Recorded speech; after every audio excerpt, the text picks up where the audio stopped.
Hello everyone, this is again Professor Vincent Torre Bongolan. Ayan, so exciting po ang 2028 presidential election kasi magkakaroon po ng twist, no?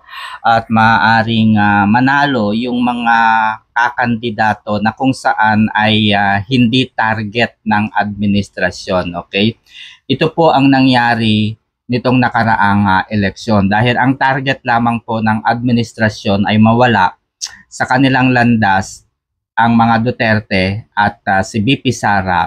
So nakafocus po sila na pabagsakin, sirain ang vice-presidente, no? So dahil yung focus nila ay masira ang mga Duterte, so yung kinalabasan po ng election 2025 ay wala pong nakapasok na isa sa partido ni President Ferdinand Romualdez Bongbong Marcos Jr. So dahil wala pong nakapasok sa partido ni BBM, it is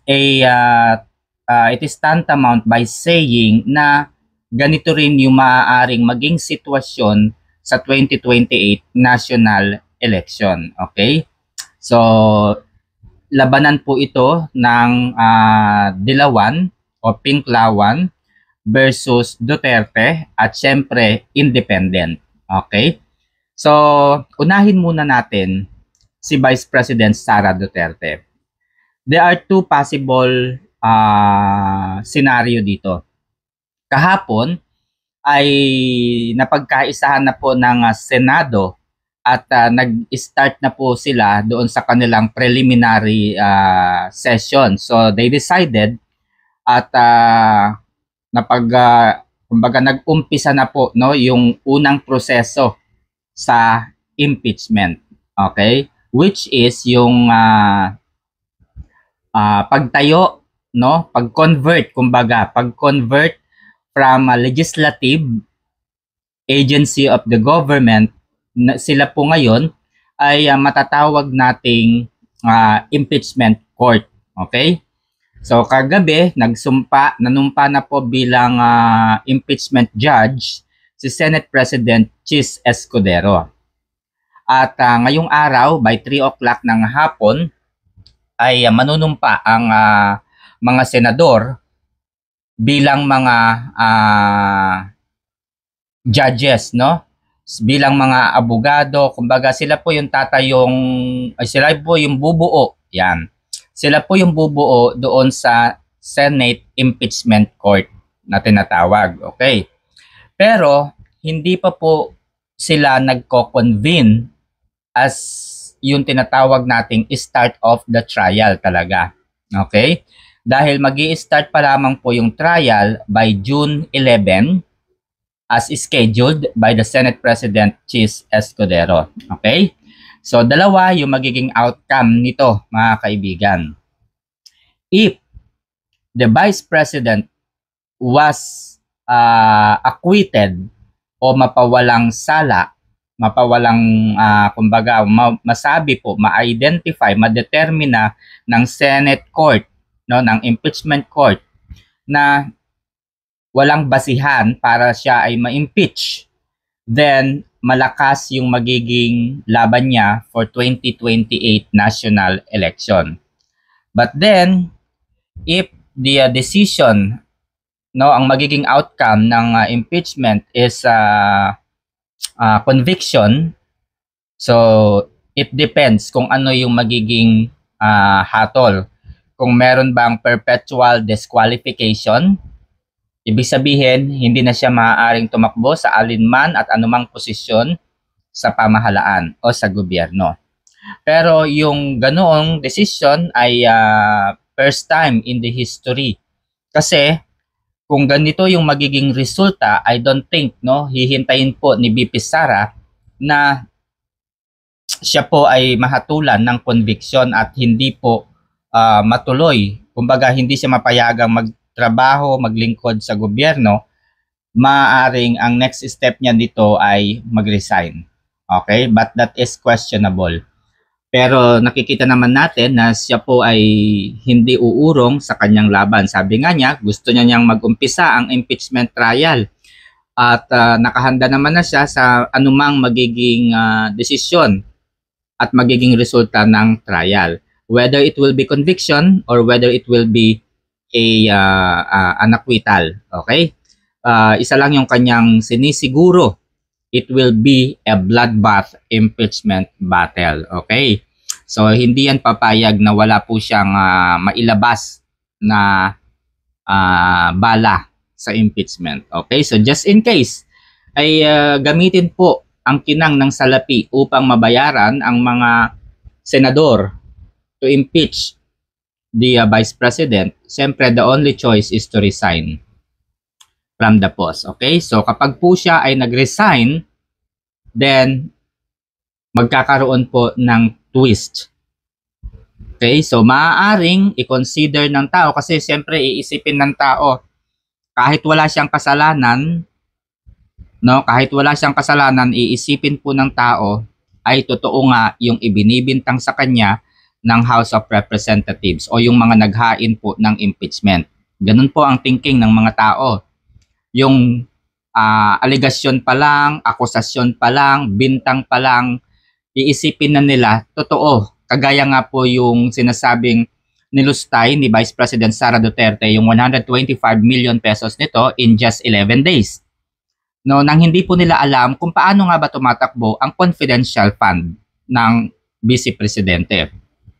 Kung hindi po nila alam ang proseso at kung hindi po nila naiintindihan yung ginagawa ng Commission on Audit. At kung hindi po nila napanood yung Quadcom hearing na kung saan ay nasagot na po yung confidential fund allegation against her. Okay? So, ang mga tao, yung mga tanga-tangang tao na naniniwala, no, iisipin nila, ay, na-impeach si VP Sara. That means to say, totoo nga yung allegation laban sa kanya. Kahit hindi po totoo. Okay? Yan po yung magiging thinking. So, ang mangyayari talaga niyan ay hindi po siya tatangkilikin ng mga tao. Okay?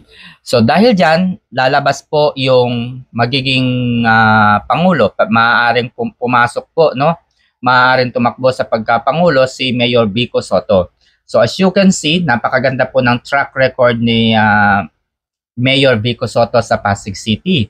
Ang dami po niyang mga nagawa na paunlad at siyempre unang-una na rito yung mga empleyado po ng City Hall ng Pasig na for the past 20 years na nagtatrabaho sa City Hall, hindi pa rin po permanent regular. So dahil hindi pa po permanent regular yung mga nandoon sa City Hall, kawawa naman. Wala po silang mga benepisyo and yet tumatanda po yung mga yon. Tumatanda, walang benepisyo, so nakakaawa. Pero yun po ang unang ginawa ni Mayor Vico Sotto. Ginawa po niya ang lahat para maging regular permanent itong mga ito. At dahil regular permanent na itong mga ito, siyempre meron na itong aasahang retirement benefits, no? Andyan na po yung mga pension na kung sakaling abutin po nila yung pension age nila. Okay, so magiging malakas po yung laban ni Mayor Vico Sotto because of the track record na ipinakita po niya sa publiko. And then, ganun din naman po si Mayor Magalong, no? Si Mayor Magalong naman po very consistent sa pagsuporta at paniniwala sa mga Duterte. Alam niya kung ano po yung naging programa ni dating Pangulong Duterte, yung war on drugs. So, the war on drugs ay sinusuportahan at suportado po ito ni Mayor Magalong. At ngayon din po, no? Napakaganda po ng track record financially or economically when it comes to peace and order ng Baguio City. So the same thing with Vico Sotto. Napakaganda rin po ng performance ng Baguio City because of Magalong. Okay? So maaaring sa 2028 kung sakali na ma-acquit itong si Vice President Sara Duterte, ang maglalaban-laban lamang sa pagkapangulo, no, kung sakaling ma-acquit si VP Sara at mapawalang sala sa impeachment complaint na inihain sa kanya, malamang siya po ang magiging susunod na pangulo ng Pilipinas. Okay? So kung sakaling siya po ay ma-convict, ang maglalaban lamang po dyan ay si Vico Sotto and si Mayor Magalong. Okay? So, itong dalawang to guys, dahil pareho po silang malakas, pareho po silang maganda yung ipinakita sa publiko at sa kanilang lugar, mahahati ngayon yung boto ng maraming tao. At kapag nahati po yung boto ng maraming tao between Vico Sotto and Mayor Magalong, masosolo po ni Leni Robredo kung sakaling tumakbo siya sa pagkapangulo yung boto. Okay? Maaaring pumasok po si Leni Robredo. Ngayon, kung hindi po tatakbo sa pagkapangulo itong si Mayor, no, Mayor ng Naga City na si Leni Robredo, maaaring makapasok po itong si Romualdez. Okay? Si Martin Romualdez po ang susunod na magiging pangulo ng Republika ng Pilipinas. Okay? So, kaya kinakailangan po nating maging mahusay. So, hindi lamang po pagiging mahusay ang mangyayaring labanan po kasi nito. So, siyempre, kung ako po si Vico Sotto, kung tatakbo ako bilang presidente, kung ako po si Mayor Magalong, kung tatakbo ako bilang presidente, siyempre hindi ako papayag na hindi ako lalaban. So talagang mahahati. So dapat dito merong mag-giveaway sa kanilang dalawa ni Vico Sotto. No? It's either si Vico Sotto ang mag-giveaway or it's either si Magalong ang mag-giveaway para manalo si Vico Sotto o manalo si Mayor Magalong. Kasi kung hindi po mag-giveaway ang isa sa kanila, then mananalo yung mga nasa likuran.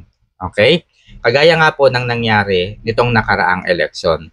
Dahil ang target lamang po ng administrasyon is to kill Duterte in the sense na mawala sa landas nila ang mga Duterte. So, wala pong nakapasok ni isa man sa mga partido ni BBM. No? Wala pong isa nakapasok sa partido ni BBM. At dahil nakapokus lang sila kay Duterte, nakapasok si Bam Aquino, nakapasok si Kiko Pangilinan, nakapasok yung iba pang mga pinklawan o dilawan na tinatawag. Okay, so ganun din po ang magiging sitwasyon sa 2028 election. Okay guys, so kung bago ka lamang sa aking channel, huwag kalilimutang mag-subscribe, ibahagi rin ang ating video, at kung mayroon kayong opinion o nakikitang kumbaga may feedback po kayo about the video that I uploaded on my YouTube channel, napakahalaga po ng inyong opinion sapagkat ang aking opinion ay isa lamang sa napakaraming mga posibleng mangyari. Kaya kinakailangang maging participative din po tayo mga kaibigan. Okay, so kung nais naman ninyong malaman ang mga resulta ng mga nakaraang impeachment trial, pumunta lamang po kayo sa shopping cart ng video na ito. At maaari po ninyong mabili ang Constitution ng Republic of the Philippines or kaya impeachment book or yung manifesto po ni former President Rodrigo Roa Duterte. Okay, so yun po ay mga legal at mga legit na mga aklat na mga babasahin na maaaring makatulong po sa inyo. Okay, so yun lamang at maraming salamat.